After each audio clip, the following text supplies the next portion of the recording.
네, 미국발 외풍의 코스피가 한때 2,500선을 내주었습니다. 미국의 8월 고용지표가 경기 침체보다는 둔화를 확인시켰다는 인식으로 어느 정도 낙폭을 만회했는데요. 다음 주 1일 미 연준 FOMC에서 금리 인하가 단행되면 증시는 어떻게 움직일지 한지영 키움증권 연구원 모시고 자세한 얘기 들어보겠습니다. 어서 오십시오. 네, 안녕하십니까. 네, 증시가 월요일 하면 블랙 먼데이가 떠오른다는 사람이 있는데 그렇죠. 한 달 전에 저희가 딱 그랬었으니까. 8월 초. 네, 맞습니다. 네, 뭐 오늘 시작하자마자 그랬습니다만 막 낙폭을 많이 회복했어요. 네, 맞습니다. 뭔가 이게 지난 주말에 주 후반에 발표된 미국의 8월 고용 지표에 대한 해석이 조금 엇갈린 겁니까? 어떻게 된 겁니까, 이게? 예, 해석이 엇갈렸다라고 좀 보시면 될 것 같아요. 예. 일단 그게 저는 첫 번째 반등의 포인트라고도 볼 수 있는데 예. 그 고용 내용을 보면은 뭔가가 뚜렷하지가 않습니다. 맞던 그래요? 틀리던 시장은 지금 어느 한쪽으로 가기 원하는데 지금 8월 고용 내용을 뜯어보면은 예. 어디로 갈지 모르는 약간 갈피, 깜깜이 성격들이 있었던 것 같습니다. 예. 신규 고용은 이전보다는 그 예상치보다는 부진했는데 예. 실업률은 내려오고 실업률은 이렇게 되다 낮아지고. 보니까 주식이랑 채권이랑 이날 반응들이 좀 상이했어요. 주식 같은 경우는 미국 나스닥을 기준으로 보면은 예. 지표 발표 후부터 줄곧 내리막기를 걸었는데 미국의 10년물 금리는 지표 발표 직후에 위아래로 유동을 잠깐 쳤다가 이후에는 안정을 찾으면서 지표 발표 전 수준의 레벨로 돌아온 상태입니다. 예. 그러니까 채권이랑 주식시장이랑 이번에 고용 지표를 보고서 해석들이 조금 엇갈렸다라는 거죠. 네. 그런데 오늘 뭐 우리나라 증시 지금 반등 낙폭을 줄이고 있고 예. 또 미국도 지금 선물 시장에서 반등하고 있다라는 예. 점 미뤄 봤을 때 예. 어느 정도 교통 정리가 된 상태는 아닌가라고 생각하고 있고 교통 정리가 어떻게 된 거예요? 지금은 그 고용 지표가 생각보다 나쁘지 않다. 나쁘지 않다. 예, 이날 금요일 날 미국 증시 빠졌던 배경들을 보면은 대부분 헤드라인 다 고용 어차피 둔화가 되고 미국은 침체가 다가오고 있다. 침체가 임박했다라는 그런 불안감들이 미국 증시 하락을 부추겼는데 지금 시점에서는 뭐 그래도 아직까지는 침체 아니지 않을까? 이런 정도의 분위기로 조금 환기가 되고 있다. 네. 저는 이렇게 좀 생각을 하고 있습니다. 그러네요. 고용지표에 대한 8월 고용지표에 대한 해석이 조금 엇갈렸는데 네. 약간 의견이 모아진다. 네. 그러니까 의견이 모아지는 쪽이 경기 침체가 공습하는 게 아니고 경기가 그 정도는 아닐 것이다. 그쵸. 이런 약간의 안도도 좀 있다. 그런 얘기네요. 맞습니다. 원래 뭐 사실 따지고 보면은 경기 침체라는 거는 주식시장에서 자 이제 침체가 찾아오니까 이 꽉 물고 대기하세요 이런 게 아니라 갑자기 찾아오는 게 일반적인데 그런 패턴들을 감안해서 보더라도 지금 고용을 제외하고 다른 지표들은 침체 직전에 나타났던 과거에 침체 예. 직전에 나타났던 패턴에 비해서는 견조한 상태를 보이고 있어요. 제가 봤을 땐. 그래서 저는 최근에 주가 하락에 대한 반응들은 저는 좀 과도하게 반응한 측면이 있다라고 좀 생각을 하고 있습니다. 그러네요. 이 지난 8월 초 대폭락 때는 당시 7월 고용지표가 안 네. 좋은 데다가 네.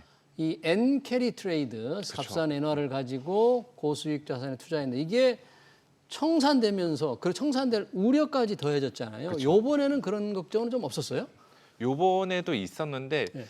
그 학습 효과랑 좀 내성이 생기지 않았나라고 보고 있어요. 그리고 제가 왜 학습 효과를 네. 말씀을 드리냐면은 저희가 어차피 이제 엔화를 볼 때 관점은 엔화는 어차피 강세가 불가피합니다. 엔화는 예, 그리고 엔캐리 트레이드도 엔화가 강세가 되면은 청산이 되는 것도 저는 자연스러운 현상이라고 생각하고 있어요. 문제는 이 엔화 강세나 엔캐리 청산에 관련된 방향성이 아니라 속도가 문제인데 속도만 저희가 7월 초를 복귀해 보면은 엔달러 환율이 162엔대에서 예. 한 달 만에 140엔 또 초반으로 거의 20엔대 폭락을 했잖아요.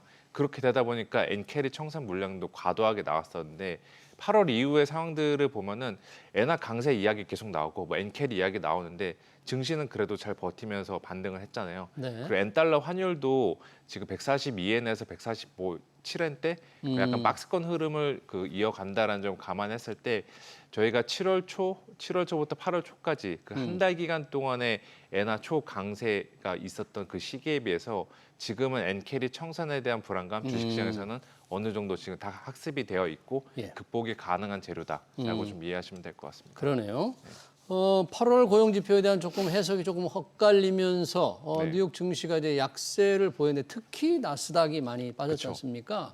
그 중에서도 이른바 엔비디아라든지 기술주가 많이 빠졌는데 왜 유독 그쪽이 엔비디아, 이런 반도체 이쪽이 타격을 받은 거예요. 그 아무래도 그거겠죠. 그동안에 이제 그 연초 이후로 봐도 제일 많이 오른 주식들이 엔비디아를 포함해서 M7 주식들이고 그쪽으로 실제로 돈들도 엄청 많이 몰려갔어요. 예. 뭐 일본인 투자자들도 그렇고 국내 주식 투자자들도 미국 주식사를 많이 갔잖아요. 대부분 다 그쪽으로 수급들이 많이 몰려 있다 보니까 최근에 시장 불안이 있을 때 당연히 돈이 많이 들어온 것부터 좀 순서대로 빠지는 측면이 있지 않나라고 보고 있고 예. 또 엔비디아 같은 경우는 아무래도 저희가 다들 아시겠지만 AI 쪽에서 돈을 계속 벌 수 있겠냐 수익성에 대한 우려들이 계속 논란들이 끊이지 않고 있는데 만약에 미국이 침체가 빠지면은 전 세계 경기가 휘청거리고 전 세계 경기가 휘청거리면은 누가 이제 AI 제품 신제품 사고 칩을 새로 사고 그런 신규 수요들이 줄어들잖아요. 그러니까 이제 미국 경기가 안 좋을수록 엔비디아 주가에도 타격을 입는다. 이런 좀 논리 프로세스가 최근에 작동하지 않았나라고 네. 보고 있습니다. 그러네요. 결국에 엔비디아 주가를 이제 다시 돌릴 수 있는 키포인트도 네. 이제 매크로에 대한 불확실성 해소와 관련이 있다. 아. 이렇게 결론을 내릴 수가 있을 겁니다. 그러니까 지금 하락하는 지금 추세에 네. 있는데요. 그게 돌려가려면 매크로에 대한 경기 침체에 대한 뭔가 이렇게 확실한 버팀목이 있어야 된다는 얘기인데 맞습니다. 관련해서 늘 우리가 이 자리에서도 몇 번 얘기를 했는데 이제 AI 거품론 뭐 이게 정말 있다 없다 뭐 이런 얘기가 있잖아요. 그렇죠. 그러면서 다시 이게 거품론이 나오니까 결국 좀 하락세로 갈 거다 아니다. 지금 하락한 게가 굉장히 좋은 매수 타이밍이다. 뭐 이런 양쪽의 주장이 엇갈리는데 네, 굉장히 많이 연구원님 엇갈리죠. 어느 쪽으로 좀 보세요? 여기서 더 빠진다라고 보기에는 어렵다고 저는 판단을 하고 있습니다. 왜냐하면 네. 지금 주가 같은 경우도 $100 초반 수준까지 내려온 상태이고 고점 대비 이미 거의 뭐 많이 내려온 상태인데 네. 최근의 하락폭에는 AI 관련된 그 수익성에 대한 노이즈들 그리고 경기 침체를 둘러싼 우려들 네. 이게 좀 많이 반영이 되는데 저는 기본적으로 미국 경기가 침체에 빠지지 않을 거다라고 보고 있는 입장이고 경기 침체 빠지지 그렇죠. 않는다. 네, 예. AI 관련해서도 수익성에 대한 노이즈들이 있는데 음. 그 최근에 엔비디아 주가가 급락한 게 이번에 발표된 실적상 뭐 매출 총이익률이 78%에서 75%로 줄어들었다고 네. 3% 포인트 감소했다고 이제 피크 찍고 내려갈 일만 남았다. 이러한 우려 때문인데 저희도 알다시피 이미 올해 초부터 엔비디아 실적이 영원히 좋을 거라고 상정은 하지 않았잖아요. 예. 언제 꺾이느냐에 대해서 되게 많은 관심을 갖고 있었는데 제가 봤을 때 지금은 꺾이긴 꺾였는데 이제 얼마만큼의 각도로 꺾이느냐가 관건이다라고 예. 보고 있습니다. 꺾이는 각도가 완만하게만 진행이 되면은 예. 엔비디아 주가도 다시 회복이 가능하다라고 회복될 수 보는 있다. 입장이고 아. 이것도 역시 앞서 말씀드린 것과 연장선 상에서 네. 꺾이는 속도는 매크로 상황과 관련이 있다. 음. 이렇게 좀 이해하시면 될 것 같습니다. 그러네요. 네.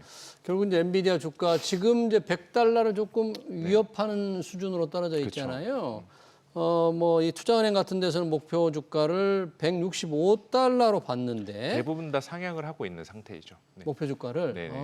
그러면 뭔가 이게 지금 시점을 좀 저가 매수다, 이런 기회다 이렇게 좀 보는 기관 투자가들이 많다는 얘기네요. 예, 많은데 그 지금 9월 FOMC 전까지는 좀 지뢰밭들이 몇 개 있잖아요. 뭐 네. 당장에 뭐 이번 주에 미국의 대선 토론회가 있고 그렇죠. 또, 10일. 네. 예. 그다음에 애플의 신제품 발표 내일 새벽에 또 있고 애플. 예, 그리고 지금 침체에 대한 민감도가 높은 만큼 예전 같으면은 별로 신경 안 썼을 지표들인데 주간 뭐 신규 실업수당 청구 건수나 금요일 날 발표되는 뭐 소비 지표들 그리고 우리나라 같은 경우는 또 이제 골치 아프게도 뭐 일반 직장인들에게 되게 반가운 소식이지만 뭐. 연휴도 있으니까 연휴. 연휴에 따른 이 불확실성도 주식시장 입장에서는 네. 그대로 안고 가기가 조금 그래요? 뭐하잖아요. 그런 수급 공백적인 이슈들로 인해서 지금 다들 좀 뭐 매수를 해도 되는 단계이긴 하지만 이거를 뭐 9월 FOMC 전에 적극적으로 매수해서 베팅하는 거는 다들 조금 약간 자제하고 있는 분위기다. 위험하니까 네, 이렇게 조금 보시면 시간을 될것 조금 가지고 기다리는. 맞습니다. 그 기다리는 게 이제 미 연준 FOMC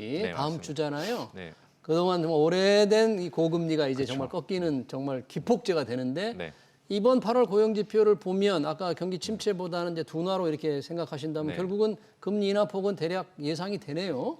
예, 예상이 되는데 그 아까 초반에 저희가 모호성 애매모호한 고용 네. 지표라고 저희가 시작을 했었는데 이게 금리 인하 폭과 관련해서 그런 게 있는 것 같아요. 어. 제가 봤을 때 지금 약간 게임에 비유하자면은 네. 가드 불능기 이지선다에 좀 걸린 것 같습니다. 9월 FOMC 때 25bp 인하하면은 시장에서는 일부 시장에서는 지금 경기가 침체가 되는데 25로 가능하겠어 50은 해야지 라면서 주가가 빠질 수도 있는 것 같고 만약에 9월에 50을 한다라고 하면은 예.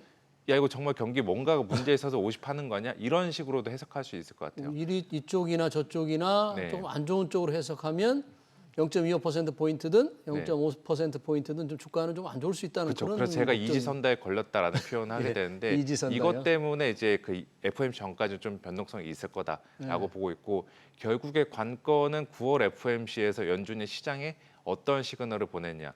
제가 봤을 때 25bp 인하하는 게 적당하다라고 보고 있거든요. 예. 그 25bp 인하를 하면서 올해랑 내년도 성장률과 물가 전망을 좀 긍정적으로 제시하고 아, 또 점도표상 금리 인하의 운신의 폭을 좀 더 넓혀 놓으면은 주식시장에서도 이거를 과거의 금리 인하 때 우리가 걱정했던 거는 금리 인하하면은 경기 침체 때문에 하는 거고 예. 주가가 빠진다 이건데 그게 아니라 경기 침체가 오기 전에 연준이 선제적으로 하는 거다라는 좀 인식을 만들어 주는 게 9월 FOMC에서 할 수 있는 역할이다라고 보고 있어요. 그러네요. 저는 개인적으로 그게 가능하다라고 좀 보는 입장이기 때문에 예. 그 9월 FOMC 전까지는 저희가 뭐 중간에 수시로 반등도 주고 그 하락했다 변동성 높겠지만 이번 9월 FOMC 끝나면은 매크로상 불확실성 큰 거는 하나 좀 넘기지 않을까 이렇게 좀 그러면 생각하고 이제 있습니다. FOMC에서 금리를 인하하면서 전반적인 경기 상황에 대한 인식, 점도표 이런 걸 통해서 뭔가 시장을 조금 불확실성을 확 줄이는 계기가 그쵸. 되겠네요. 예, 이번에는. 시장이 얼마나 설득을 당하느냐가 관건인데 예. 제가 봤을 때 설득 당하기 위해서는 연준의 말에 수긍이 되기 위해서는 침체에 대한 불안감들이 많이 완화돼야 되거든요. 저는 FOMC 전에도 완화가 될 수 있다라고 보고 있는 상태이기 때문에 네. 이번 9월 FOMC 역사적으로 보면 항상 9월 FOMC 끝나고 나서 예. 주식시장이 별로 안 좋았었거든요. 안 좋았어요. 예, 역사적으로는. 그 특히나 최근 3개월 동안은 더 그랬습니다. 예. 근데 그거를 가만히 생각해 보면은 금리를 계속 올리고 있는 구간이 지난 2, 3년 동안이었잖아요. 그렇죠. 금리 오르는 구간에서 FOMC는 어지간해선 증시에 좋은 적이 별로 없었거든요. 근데 지금은 이제 금리를 내리려고 하는 하는. 이 구간이고 네. 앞으로 완화 기조로 접어들고 있기 때문에 FOMC 전에 변동성이 큰 거 오히려 FOMC 끝나고 나서는 그 변동성 감내에 대한 대가를 우리가 좀 수취하지 않을까, 결실을 맺지 않을까 이렇게 좀 보고 있습니다. 지금 월가에서나 또는 네. 연준 이사들, 지금은 연준 이사들이 이 말을 못하는 기간이잖아요. 네, 맞습니다. 이제 FOMC가 임박했으니까 빅컷 0.5% 포인트보다는 0.25% 포인트가 좀 확률이 압도적으로 높죠. 확률상으로는 그렇죠. 높죠. 예, 그 높은데 11월이나 12월 달에는 50bp를 인하할 걸로 지금 기대가 되고 있거든요. 패드와치 확실해요? 상에서 보면은. 오, 예, 제가 봤을 때 만약에 11월 달에 50이나 12월 달에 50 하더라도 50bp 인하하면은 하루 이틀 정도는 시장에서도 안도할 수 있을 것 같아요. 네. 야 연준이 금리 한 방에 크게 내렸다. 돈 많이 들어온다. 만세 이러면서 위로 갈 것 같은데 짧을 것 같습니다. 오히려 하루나 이틀 정도 지나면은 시장에서도 야 가만 생각해 보니까 이거 연준이 본인들 스스로가 뒤늦은 정책 대응을 시인한 거 아니야?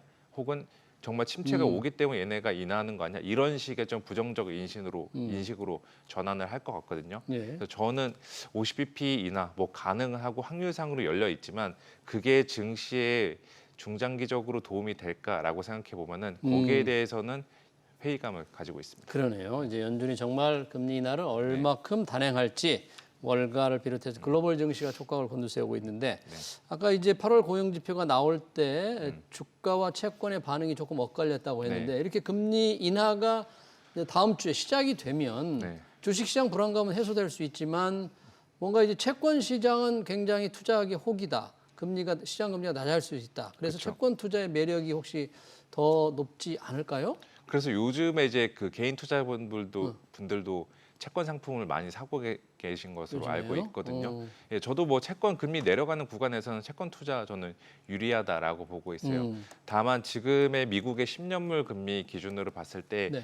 제가 최소 어느 정도 50에서 75bp 연말까지 그 금리나 기대감 자체는 상당 부분 반영이 되어 있다라고 이미 보고 반영이 되어 있다. 이미 일정 부분 반영이 되어 있다라고 보고 있거든요. 네. 그러면 지금 시점에서 연말까지는 들고 가면은 저는 뭐 수익을 낼 수 있을 것 같기는 해요. 네. 근데 내년도로 넘어가는 그 시점부터는 이제 다시 한번 금리는 바닥 짚고서 올라가지 않을까 이렇게 보고 있어서 금리가 반등한다라고 저는 생각하고 있거든요. 내년도로 넘어가면은 내년으로 넘어가면서 시장 금리가 올라갈 것으로 보는 이유는 뭔가요?